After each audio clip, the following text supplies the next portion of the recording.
Could you explain what actually occurs inside the cell while this is going on? Like, what's happening in there, I guess, Okay. scientifically or whatever, that's making it improve? Okay. The primary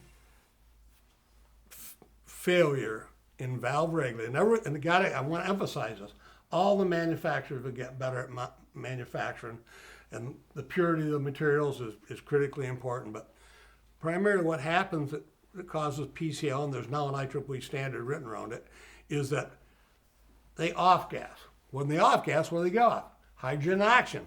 What is that? Water. So the water goes, I don't know if we should bring the cell in yet, but when the water goes off, the mat in there dries out and it loses contact with parts of the plates. Well, you know what, Pete? It's probably a good time to bring that in, just for the heck of it.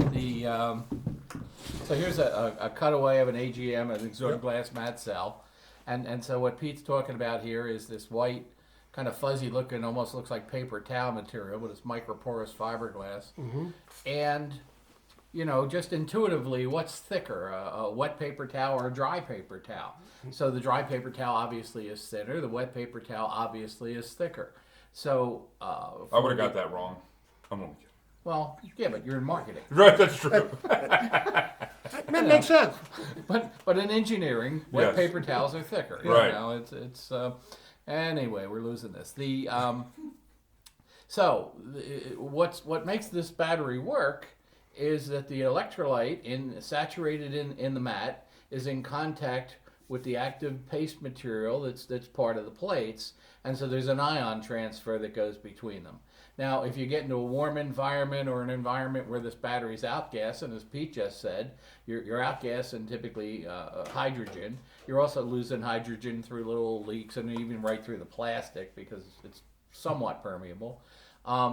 So when you get less hydrogen to recombine with oxygen into water, these are recombinant batteries. So when they break into hydrogen and oxygen, at some point, because the cell's under pressure, they recombine, all right? Back into water that absorb back into the mat. But when you lose water, because of it's burping out through the vents and whatnot, these things get progressively drier. They get dry spots.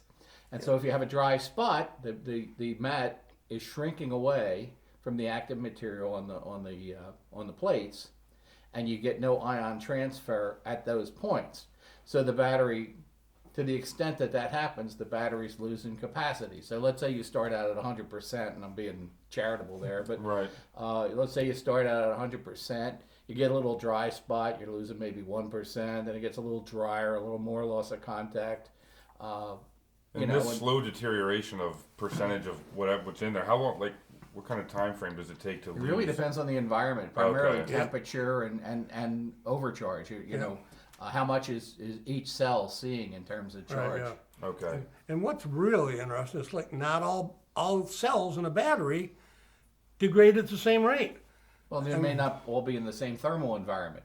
Yeah, well, I mean, You could have the sun beating on one and Yeah, the air yeah, conditioning duct blowing on another, or what have you.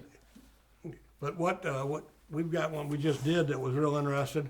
Everything decayed over. We just did a job in North Carolina, and it was a small system, smaller than we normally. It was 48 volt, but it was under 500 amp hour, and we can do them on any as long as they're 2 volt with a removable vent. But in this one battery, they're literally, and they were all the same codes. There were 7 cells that were in one group of internal resistance, and let's say about 1,600 moles that happen to use conductance, and another their average conductance. Same model cell. This was puzzling. This just happened in the last few weeks. About 2,600.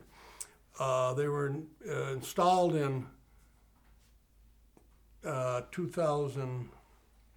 They were manufactured in 2009. The first records we got records from 11, 13, 14, 15, and then some records that were really just there was a machine error in 16. We went and did them. They had all dropped off evenly. The ones that are about 1,600 moles, this was very unusual, all dropped off, let's say 50 to 70 moles a year. The others did too. We recovered an average of 258 moles. That's impressive. Blew me away. I mean, this was really great. It was like 30% recovery, and they all came back the same.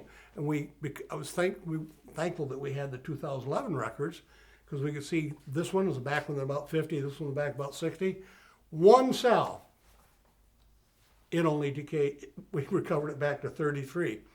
It had not, I mean, it only had decayed 33%. It was 33 points.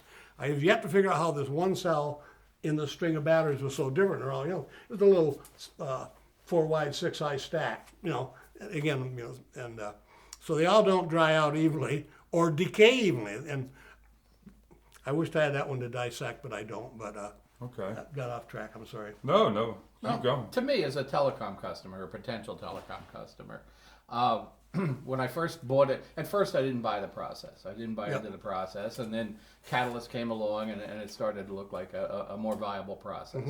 And so what I used to tell my clients is that if you've got let's say you got a cell site or a HUD or something like that, or even a central office, and so you've got a battery that is in need of something, and you need to get a couple more years out of it because maybe the facility's going to retire and go away, you know.